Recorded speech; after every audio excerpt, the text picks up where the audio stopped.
এক কাপ চিড়ে আর কিছুটা পরিমাণ সুজি দিয়ে যে এত সুন্দর একটা ব্রেকফাস্ট বানিয়ে নেওয়া যায় সেটা তোমরা এই ভিডিওটা না দেখলে বুঝতেই পারবে না। আর এই ব্রেকফাস্ট রেসিপিটা যেমন সহজে বাড়িতে তৈরি করে নেওয়া যায় তেমনি এর স্বাদ হয় কিন্তু দুর্দান্ত। তাহলে চলো রেসিপিটা শুরু করে ফেলি। আর আমি সুস্মিতা তোমাদেরকে আমার চ্যানেল ইয়ামিটস বাংলাতে স্বাগত জানাই। এই রান্নাটার জন্য প্রথমেই আমি এখানে একটা বোলের মধ্যে নিয়ে নিয়েছি প্রায় 1 কাপ পরিমাণ পাতলা চিড়ে। এবার এই চিড়েটার মধ্যে আমি প্রথমে কিছুটা পরিমাণ জল দিয়ে দেব।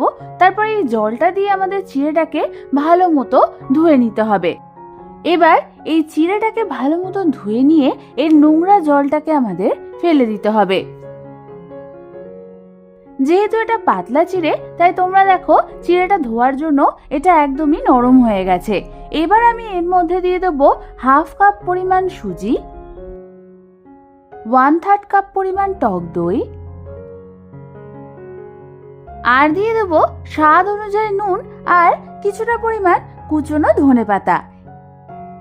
এবার আমাদের এই চিড়েটার সাথে সমস্ত কিছুকে ভালো মতো মিশিয়ে নিতে হবে।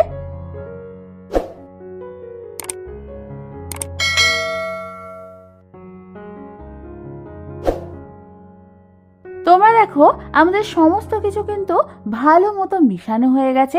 এবার ঠিক এই সময় তোমরা এই মিশ্রণটা একটু টেস্ট করে দেখে নেবে এর নুনটা ঠিক আছে কিনা। তারপর আমি এই মিশ্রণটাকে রেস্ট হওয়ার জন্য রেখে দেব প্রায় 4 থেকে 5 মিনিট। ততক্ষণে আমি অন্যদিকে এটাকে স্টিম করবার জন্য একটা পাত্র নিয়ে নিয়েছি। এবার এই পাত্রের মধ্যে আমি কিছুটা পরিমাণ তেল ব্রাশ করে দেব। এবার আমি হাতেও কিছুটা পরিমাণ তেল মেখে নেব।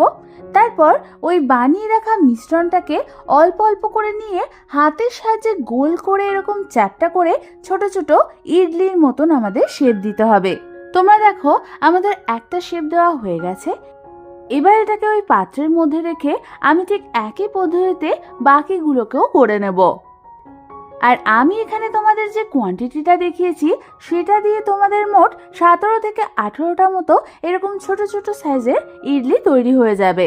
তোমরা দেখো আমাদের সবগুলো রেডি হয়ে গেছে। এবার আমি আগের থেকে এটাকে স্টিম দেওয়ার জন্য গ্যাসের লেয়ারটা পাত্রে কিছুটা পরিমাণ জল গরম বসিয়ে দিয়েছিলাম। জলটা ভালো মতো ফুটে এলে এবার আমি এই পাত্রটাকে ওর উপর বসিয়ে দেব। তারপর আমি এটাকে প্রায় 7 থেকে 8 মিনিটের জন্য মিডিয়াম ফ্লেমে স্টিম হতে রেখে দেব। আর এটা একদম পারফেক্টলি সেদ্ধ হয়েছে কিনা সেটা তোমরা একটা টুথপিক এর মধ্যে ফুটিয়ে দেখবে। টুথপিকটা যদি ক্লিন বেরোয় তাহলেই বুঝবে একদম ঠিকঠাক এটা সেদ্ধ হয়ে গেছে। এবার গ্যাস অফ করে এটাকে সরিয়ে রেখে অন্যদিকে আমি গ্যাস জ্বালিয়ে একটা ফ্রাইং প্যান বসিয়ে দিলাম। আর তার মধ্যে আমি দিয়ে দিলাম 2 চামচ পরিমাণ সাদা তেল।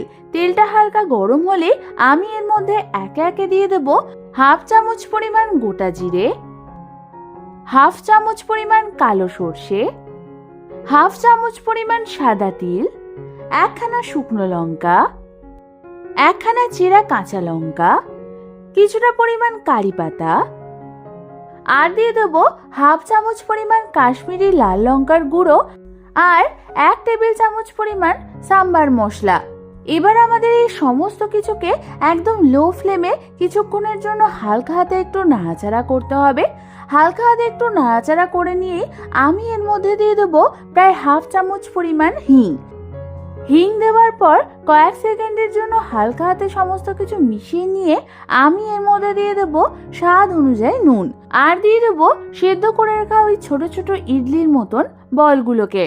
এবার আমাদের এই মশলাগুলোর সাথে সমস্ত কিছুকে ভালো মতো মিডিয়াম ফ্লেমে হালকা হাতে নাড়াচাড়া করতে করতে মিশিয়ে নিতে হবে।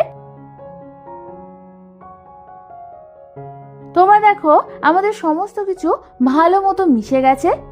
এবার শুধু ওপর দিয়ে কিছুটা পরিমাণ কুচনো ধনেপাতা ছিটিয়ে দিলে তৈরি হয়ে যাবে আমাদের দারুণ স্বাদের এই ব্রেকফাস্ট রেসিপিটা।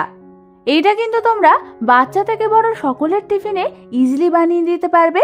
তাহলে আর দেরি না করে বাড়িতে যে কোনো একদিন এটা ট্রাই করে ফেলো।